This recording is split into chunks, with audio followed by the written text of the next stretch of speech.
parce que c'est vrai que c'est un peu, allez, on va pas se mentir, il y a un peu un petit buzz pour l'instant autour des OKR depuis quelques années.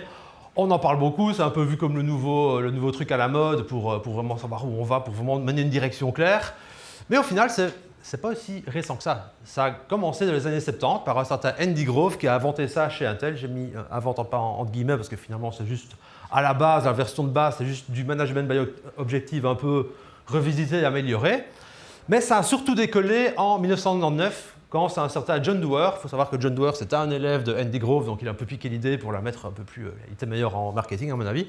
Donc du coup voilà, il a lancé ça chez Google et c'est vraiment ça qu'ils ont utilisé dans les premières années de Google, en 1999, début d'Internet.